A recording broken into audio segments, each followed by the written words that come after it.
నిన్న లేమన్నా అనుకుంటా Kakinada rural MLA ఏదో పంతం అంట, ఆయన పేరు పంతం నానాజీ. అసందర్భంగా అనవసరమైన మాటలన్నీ మాట్లాడినాడు జగన్మోహన్ రెడ్డి గారిని. వాడు వీడు నాలుక కోస్తా చేతనైతే వచ్చి రాజమండ్రి రూరల్కి పోటీ చేయి, కాపులను పట్టుకొని వైఎస్ఆర్ కాంగ్రెస్ పార్టీలో కొనసాగే వాళ్ళని పట్టుకొని రెడ్డి కాపులు అన్నాడు. అంటే రాజమండ్రిలో పవన్ కళ్యాణ్ మీటింగ్ పెట్టిన తర్వాత ఏం మాట్లాడినాడు పవన్ కళ్యాణ్ గారు ఆ రోజు?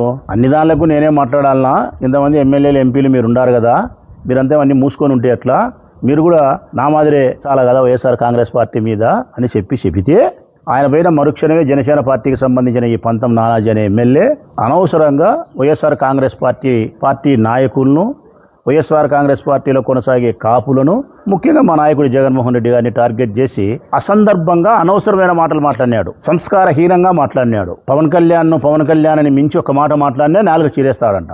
ఇవి ఆయన మాట్లాడిన మాటలు.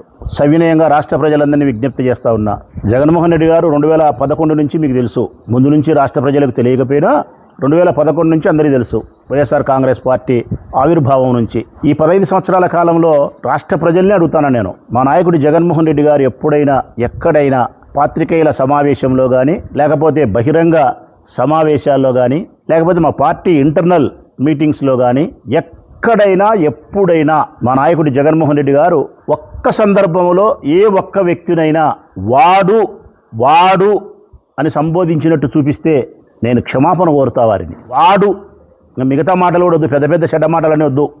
వాడు ఎప్పుడే కానీ ఎవరినే కానీ మాట్లాడాడు. ఆయన ఇంటర్నల్గా మాతో మాట్లాడినప్పుడు కూడా చంద్రబాబు నాయుడు గారిని ఎప్పుడే కానీ ఆయన అంటాడు. అంత సంస్కారయుతంగా రాజకీయాల్లో కొనసాగే జగన్మోహన్ రెడ్డి గారిని పట్టుకొని ఇంత అసందర్భంగా ఇష్టం వచ్చినట్టు వాడు వీడు అని. దీనికి కారణం వాళ్ళ నాయకుడు పవన్ కళ్యాణ్ థర్డ్ క్లాస్ మాటలు మాట్లాడితే వీళ్ళు ఫస్ట్ క్లాస్ మాటలు మాట్లాడతారా? మాట్లాడరు. వాళ్ళు ఏ మాటలు మాట్లాడతారో నాయకుడు, వీళ్ళు ఏ మాట్లాడతారు? థర్డ్ క్లాస్ మాటలు పవన్ కళ్యాణ్ మాట్లాడేది వైఎస్ఆర్ కాంగ్రెస్ పార్టీ వాళ్ళను. అందుకే ఎవరో ఆ పంతమో గింతమో ఆ మాటలే మాట్లాడుతున్నాడు. కాకినాడ రూరల్కి వచ్చి నాతో పోటీ చేయట జగన్ను ఈ పంతం నానాజీ అనే వ్యక్తి, ప్రజలారా, ఏ 60 ఏళ్లకో 65 ఏళ్లకో కాక ఒక్కసారి ఎమ్మెల్యే నాడు. 65 ఏళ్లకు ఎమ్మెల్యే అయిన నీకు జగన్ను పోటీ చేయమని ఆహ్వానించే స్థాయి ఉందే నీకు? అసలుకు నీ స్థాయి ఉందే జగన్ను ఆహ్వానించే స్థాయి? ఆ కాకినాడ రూరల్లో మా కన్నబాబన్న కాదు, మా వైఎస్ఆర్ కాంగ్రెస్ పార్టీకి సంబంధించినటువంటి ఏ సిన్సియర్ హానెస్ట్ అయినటువంటి ఒక కార్యకర్త చాలు నీ మీద పోటీ చేసి 29లో గెలవడానికి. మా తోట త్రిమూర్తులు అవసరంలే, ఆయన గొప్ప హృదయం చేసుకొని పోటీ చేస్తా అని చెప్పినాడు. చేతనైతే నువ్వు రాజీనామా చేసి పోటీ చేయి, నేను పోటీ చేస్తా, ఓడిపోతే శాశ్వత రాజకీయ సన్యాసం అని చెప్పినాడు. అంత కూడా అవసరం లేదు. మా తోట త్రిమూర్తుల్లోనే చాలా బలమైన నాయకుడు మా వైఎస్ఆర్ కాంగ్రెస్ పార్టీ కార్యకర్త చాలు. ఇంత అనవసరమైన మాటలు, వాడు జగన్ను పట్టుకొని వాడనడం. నువ్వు మా నాయకుడి జగన్మోహన్ రెడ్డి గారిని ఆడికంటే ఆడికి నిర్దాక్షిణ్యంగా మీరు అవమానకరంగా మాట్లాడితే మీ పార్టీ అధికారంలో చూసే మనుషులం కాదు మేము. స్పష్టంగా చెప్తాను కదా. నాలుక కోసా, మీ మాటలకే నాలుకలు కోసేటి, మేము మాటలకు ఉండవు నాలుకలు కోసేటి. దాని తోడు మళ్ళా దమ్ముంటే ధైర్యం ఉంటే జగన్ వచ్చి పోటీ చేయమని. నీ రాజకీయ జీవితమే అంతం. ఏం పంతం? నీ రాజకీయ జీవితమే అంతం. చూసుకోవాల్సింటే దమ్ముందా జగన్కు, ధైర్యం ఉందా? ఏంద్రెడ్డి పాసుగులా జగన్కు దమ్ము ధైర్యము? జగన్ దమ్ము ధైర్యం అడగాలంటే నేను ఆ పంతానికి కానీ, తెలుగుదేశం పార్టీలో కానీ, పవన్ కళ్యాణ్ పార్టీలో చెప్తాను. ఎవరికైనా సరే జగన్కు దమ్ము ధైర్యం అని పేరు ఎత్తితే, జగన్ దమ్ము ధైర్యం కనుక్కోవాలంటే ఢిల్లీని అడుగు. ఎవరిని? ఢిల్లీని అడుగు, చెప్తాది జగన్ ధైర్యం ఏందో. సోనియమ్మని అడుగు. లేదు లేబ్బా అంత దూరం పోలేననుకుంటే నీ కరకట్టను అడుగు, కథలుగా చెప్తాది జగన్ ధైర్యం ఏందో. నీ కరకట్టను అడుగు, మీ బాబును చంద్రబాబు నాయుడును కథలుగా చెప్తాడు జగన్మోహన్ రెడ్డి ధైర్యం ఏదో. మేమెందుకు లేబ్బా కాంగ్రెస్ వాళ్ళను తెలుగుదేశంలో అడగాల, మేము జనసేనలో మా పార్టీ కదా అనుకుంటే మీ సనాతనిని అడుగు జగన్మోహన్ రెడ్డి దమ్ము గురించి, ధైర్యం గురించి. మీకు లేనిది జగన్కు ఉన్నది అదే. మీకు లేనిది జగన్కు ఉన్నది అదే.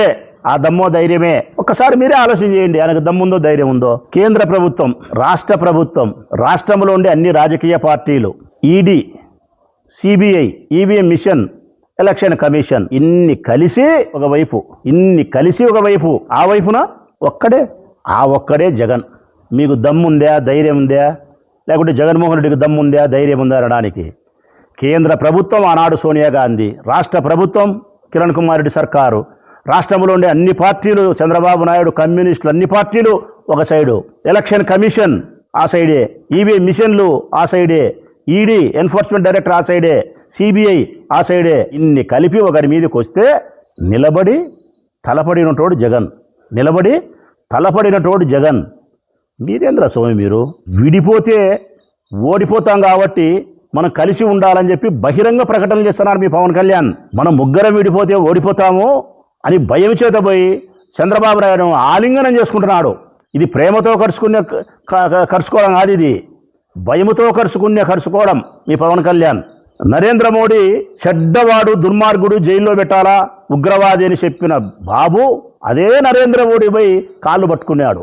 కారణం జగన్ అంటే భయం. మరి ఈ సరిపోదా జగన్ దమ్ముకు, ధైర్యానికి? నేను ఈరోజు స్పష్టంగా చెప్తా ఉన్నా ఈ రాష్ట్ర ప్రజలకు, రాసి పెట్టుకోండి కావాల్సి ఉంటే. భవిష్యత్ కాలములో దమ్ముకు, ధైర్యానికి మీరు ఏమైతే చెప్తున్నారో, భవిష్యత్ కాలములో ధైర్యానికి, విలువలతో కూడిన రాజకీయాలకు జగన్మోహన్ రెడ్డి ప్రత్యక్ష సాక్షిగా నిలబడతాడు చరిత్రలో. ఇది రాసి పెట్టుకోండి. ధైర్యానికి, విలువలతో కూడిన రాజకీయాలకు, భావితరాలు, రాబోయే మన తర్వాత వచ్చే తరాలకు చరిత్ర చూపించే సాక్ష్యమే జగన్. మీ వివాహాది శుభకార్యములకు, పుట్టిన రోజులకు, మీటింగులకు అత్యాధునిక సదుపాయాలతో ప్రొద్దుటూరు వాసవి సర్కిల్ వద్ద నుంచి అతి సమీపాన మీకు అందుబాటు ధరలలో happy banquet AC function hall మీకు స్వాగతం పలుకుతుంది. మా ఫంక్షన్ హాల్ నందు వంట సామాగ్రి మరియు విశాలమైన కార్ పార్కింగ్, అతి తక్కువ మెయింటెనెన్స్ ఖర్చుతో ఏ ఫంక్షన్ అయినా మా happy banquet AC function hall నందు జరుపుకొని ఆనందాన్ని పొందండి. బుకింగ్ కొరకు సంప్రదించండి. మా సెల్ నంబర్ 9100600238 7799 000211.